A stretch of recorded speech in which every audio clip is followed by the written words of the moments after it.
Olá, meu nome é professor Alexandre Kuster, bem-vindo a mais uma videoaula, Introduções às Terminologias das Fraturas. Você pode assistir essa aula e no final vai lá no YouTube, dá o seu joinha, gostei, ou não. Vamos lá? Então vamos começar aqui, né? Introduções à terminologia da fratura. Quando a gente vai trabalhar com radiologia convencional, né, radiodiagnóstico convencional ou raio-x simplesmente, nós temos que tomar cuidado, principalmente, né, na hora de manipular o nosso paciente. Por isso que é importante a gente conhecer alguns tipos de fraturas. Não é que o técnico ou tecnólogo, né, ele vai ser responsável por dar o laudo, nunca, jamais, nem informar para o paciente se ele tem algum tipo de lesão ou não na região onde está sendo realizado o exame, né? Ou seja, no braço, na perna, qual a região que está sendo realizado o exame. Então, a gente vai começar a visualizar agora, né, as terminologias de fraturas que a gente comumente vai visualizar nos serviços de radiodiagnóstico, ok? Então, próximo slide. Então, a terminologia de fratura, trauma esquelético. Então, a gente tem vários tipos de fraturas, né? Aqui, por exemplo, a gente consegue visualizar uma luxação completa da articulação glenohumeral, ou seja, da cavidade glenoide da escápula com o húmero. A gente tem aqui nessa outra imagem uma fratura completa, né, de tíbia e fíbula, onde um pedaço do osso ele acaba perfurando a pele. Então a gente fala que isso é uma fratura exposta. A gente tem aqui um outro tipo de fratura muito comum em criança, que a gente vai ver lá na frente, que é a fratura em galho verde. E algumas terminologias, como, por exemplo, posição e aposição, ou seja, como ele fica. Então, aqui eu tenho uma posição, ele está encaixado, houve a fratura, mas ele não perdeu contato entre as duas partes. E aqui, por exemplo, eu tenho uma aposição em baioneta, né, onde um pedaço perde completamente o contato e ele fica paralelo ao outro. Uma fratura comunitiva, né, por pressão, por esmagamento, e uma fratura oblíqua ou em espiral. Ao lado aqui, a gente tem a linha média do corpo, em varo, né? Ou seja, o ápice da fratura se deslocou em relação à parte lateral, né? Vira para a parte da linha média do corpo, e aí a gente vai falar que é varo. Quando o ápice vira para a parte longe da linha do corpo, da linha média do corpo, a gente fala que é em valgo. Mesma classificação que a gente pode usar para as posições dos joelhos, né? Varo e valgo. Então, luxação. As pessoas às vezes confundem torção, luxação e fratura. Luxação nada mais é do que a perda de contato articular entre duas estruturas ósseas.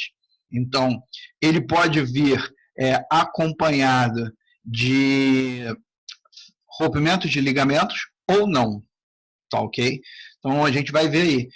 Quanto mais ligamentos se rompe, maior é o grau. Então, a gente vai classificar essas luxações, tal, grau 1, grau 2, grau 3. Né? Mas, por exemplo, num tipo de luxação desse, com certeza você tem ruptura de ligamentos, ruptura de estruturas. Né? A entorse. Né? A entorse ele tem 3 graus. Né? Grau 1, grau 2 e grau 3. Né? Ligamento preservado, dor leve ligamentar e edema local. A gente pode ver aqui, ó, nessa imagem aqui, a gente vê o edema local, o entorse de tornozelo. A radiografia, você vai ver, não tem fratura nenhuma, mas quando você passa para ver a anatomia, você já começa a ver que você tem alguns ligamentos aqui lesionados. Né? No grau 2, por exemplo, a gente tem a frouxidão ligamentar, dor intensa, edema difuso mais hematoma, que é basicamente isso aqui. E no grau 3, que é a ruptura ligamentar total, né, ou parcial, e provável fratura por avulsão. O que quer dizer essa fratura por avulsão, né? É aquela fratura aonde você arranca um pedaço do osso, né? O ligamento tá ali aderido àquele osso, e aí quando você faz uma força muito grande, se o tendão não romper, ele acaba arrancando um pedaço do osso aonde esse ligamento está inserido, né? Onde ele está ali afixado. Para visualização de ligamentos, o melhor exame que a gente tem é o de ressonância magnética, onde a gente consegue ver aqui, ó, o ligamento, né, que está com a parte provavelmente lesionada, né, ó, esse ligamento aqui. Ok? Voltando aqui para a apontadora laser, próximo slide, fraturas, né? A gente tem fraturas completas, fratura exposta e fratura fechada. Então, por exemplo, aqui um jogador de futebol fez uma fratura completa de tíbia e fíbula. Né? Eu tenho aqui, por exemplo, uma fixação de uma fratura de rádio ulna distal em um senhor de idade, uma pessoa de idade, né? Com um fixador externo, onde os parafusos, né, essas hastes metálicas são parafusadas nos ossos para manter a estrutura na posição. Aqui eu tenho, por exemplo, uma fratura de úmero em espiral, né? Aqui eu tenho fratura, mas com perda de tecido ósseo, né? Com perda de tecido ósseo, não, perdão, com perda de pele e tecido muscular, né? E aqui a cirurgia de colocação de placas, né? Numa fratura de Boxer. A gente vai ver esse tipo de fratura mais lá na frente, a classificação de como ela funciona, ok? Tá, a terminologia do alinhamento da fratura, né? Alinhamento da fratura, que a gente vai dar o nome de aposição. Então, número 1, número 2, número 3, a gente vai entender isso aí, né? Então, por exemplo, a posição anatômica, os fragmentos mantêm contato entre si. Então, por exemplo, aqui nessa imagem, eu tenho uma aposição anatômica, ou seja, eu não perdi o contato entre elas. Quando essas duas estruturas aqui, elas se afastam, a gente vai falar que a gente tem uma distração, né, que é a perda da aposição. As extremidades não fazem contato, né, como pode ocorrer com tração excessiva. Então, normalmente, quando acontece algum tipo de fratura e existe uma tração excessiva, esses ossos eles perdem o contato e aí a gente fala que tem uma distração, tem um espaço grande entre esses dois fragmentos ósseos, né? Isso tem que ser reduzido pelo médico ortopedista e radiografado, tanto antes, né, de fazer de colocar no lugar, né, de fazer o procedimento em aproximação das duas, e após também fazer o procedimento, o ortopedista vai solicitar para o tecnólogo que realize a radiografia. 3, né, a posição em baioneta. Os segmentos fraturados, né, não fazem contatos e estão sobrepostos. Então, o osso está aqui, aí ele acontece uma fratura, certo? Vamos imaginar aqui, o osso aqui. Acontece uma fratura, ele se afasta e eles fazem esse movimento aqui, ó. E aí fica um sobre o outro. Baioneta, né? Na realidade, baioneta é a ponta de uma faca que vai num fuzil antigo. Antigamente se usava, né? Nas primeiras guerras aí o pessoal usava uma faca colocada na ponta do fuzil, que quando acabava a munição, você usava o fuzil como uma lança, ok? E aí surgiu esse termo de aposição em baioneta. Passando aqui para o próximo slide, a angulação, né, terminologia do alinhamento da fratura em relação à angulação. Quando a gente fala em angulação apical, o ponto ou ápice da fratura aponta medialmente ou lateralmente, né? Então a ponta aqui, ó, ele aponta lateralmente ou medialmente, né? A gente tem a linha média do corpo. Então, por exemplo, ó, a tíbia ele é um osso lateral, mas a fíbula é um osso lateral. Corrigindo aqui, galera. A fíbula é um osso lateral e a tíbia é um osso medial. Então, ó, o ápice está voltado para a linha média do corpo, tá vendo? Ó? linha média do corpo está aqui. Então, ele está em varo. Aqui, ó, o húmero, né? Epicôndilo medial, voltado para a linha média do corpo. Então, mais uma vez, a gente tem aqui uma fratura em varo, uma classificação em varo. No próximo slide aqui, deformidade em varo e deformidade em valgo, né? Então, assim, a deformidade, ela vai ser para onde essa parte foi, né? Linha média do corpo, varo, né? Para fora da linha média do corpo, valgo, ok? Então, essas são as terminologias de angulação, né? Ó, valgo. Fratura simples, fratura composta, aberta ou fechada, né? Então, a gente vai ver aqui. Aqui a gente tem uma fratura aberta, né? Com perda de tecido, uma fratura fechada, e aqui a gente tem uma fratura exposta com perda de tecido. Fratura em tara. Né? O que é essa fratura em tara?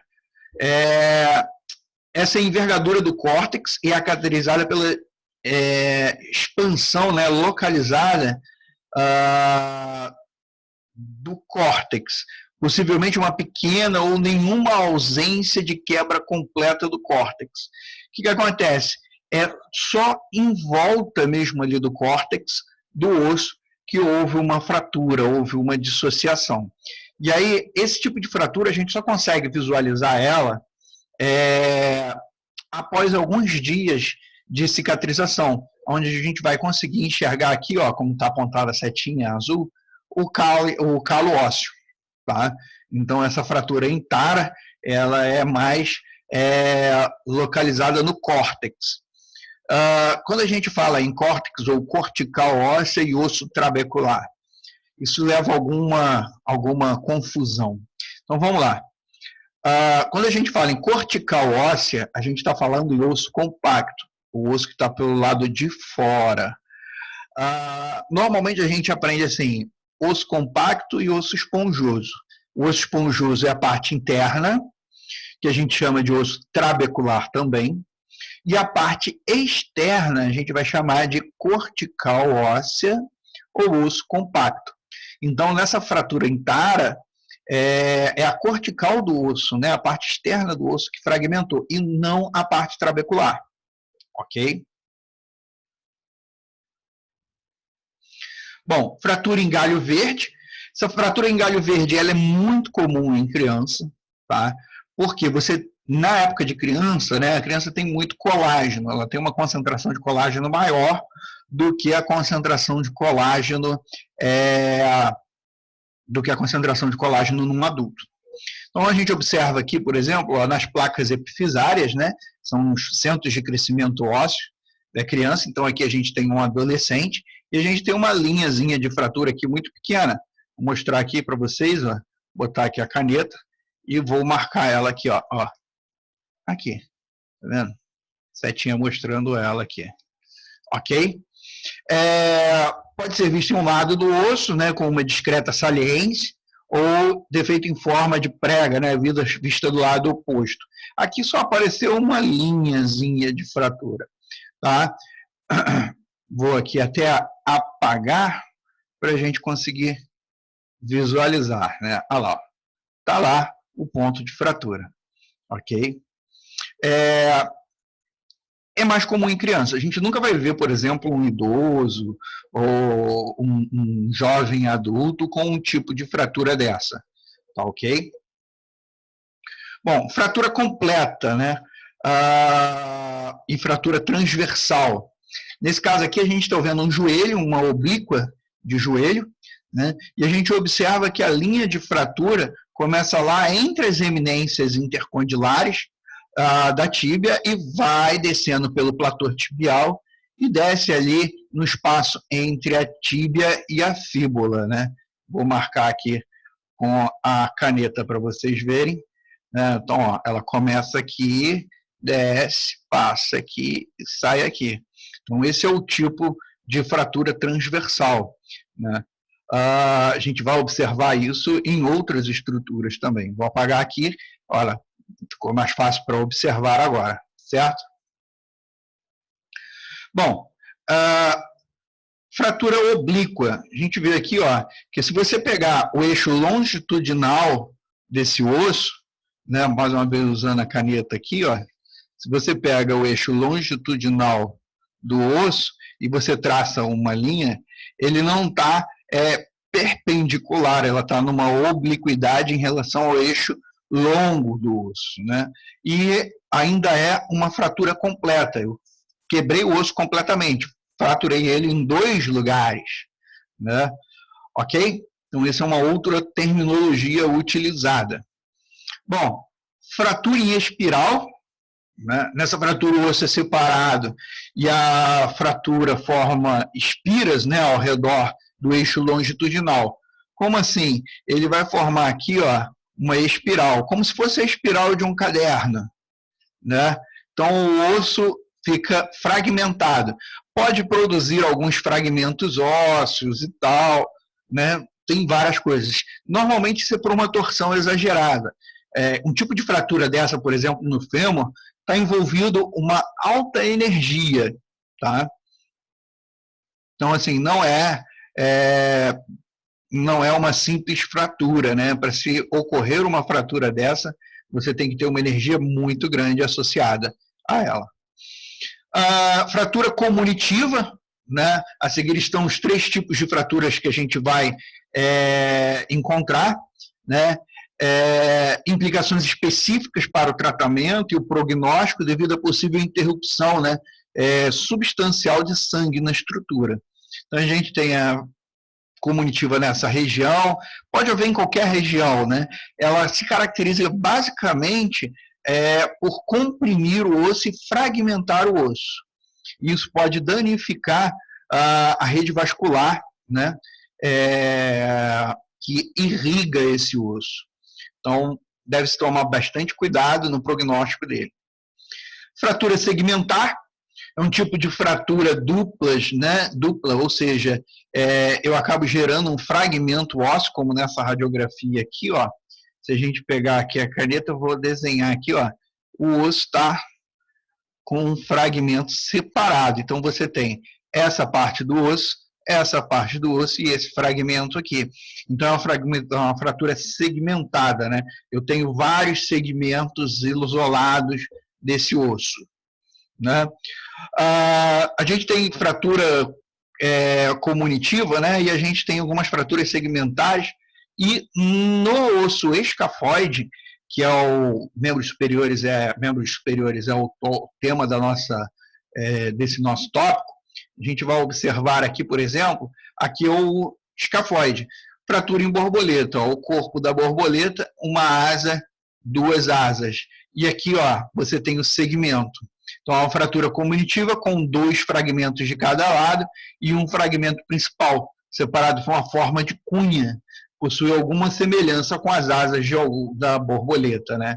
Então, basicamente, só para a gente ter uma ideia de como funciona. Fratura estilhaçada. Então, a gente observa aqui, ó, nessa radiografia, essa trama que você está vendo aqui quadradinha, isso é uma tala de espuma e alumínio, né? E essa grade de alumínio fica visível na radiografia. O osso foi completamente estilhaçado. Isso é muito comum em alguns processos, por exemplo, como vítima de perfuração por arma de fogo, PAF, P-A-F, né? Perfuração por arma de fogo. Ele faz esse tipo de estilhaçamento do osso, né? Dependendo do calibre que o paciente foi atingido, né? Muitas das vezes ele chega a perder até o membro em que ele foi alvejado. Bom, uma fratura comunitiva na qual o osso é esmigalhado em fragmentos finos e pontiagudos. Aqui a gente tem, por exemplo, uma fratura, né, estilhaçada, né, e tem vários pontos de segmentos aqui, ó, vários estilhaços, né, da cabeça do úmero. Normalmente são são fraturas cirúrgicas, né? O tratamento para isso aqui é cirúrgico, né? Fratura impactada, né? Essa fratura impactada acontece basicamente o seguinte: um pedaço do osso entra dentro do fragmento do osso. Então, você imagina, você tem um fragmento aqui, o osso está aqui. Então, por algum motivo, houve essa fratura e ele entra dentro do pedaço aonde foi feita a fratura, né? Então, a linha da fratura está aqui, o osso faz esse sentido aqui. Então, você não tem a perda, mas você tem o encurtamento do tecido, né? do osso. Algumas vezes, se não tiver uma grande perda de movimento, não se faz cirurgia nesse tipo de fratura. Tá? E aí, fratura por estresse. Quando a gente fala por fratura por estresse, as pessoas ficam assim, caraca, como assim o osso se estressa? Na realidade, né, na fratura por estresse, a gente pensa muito mais da seguinte forma: você tem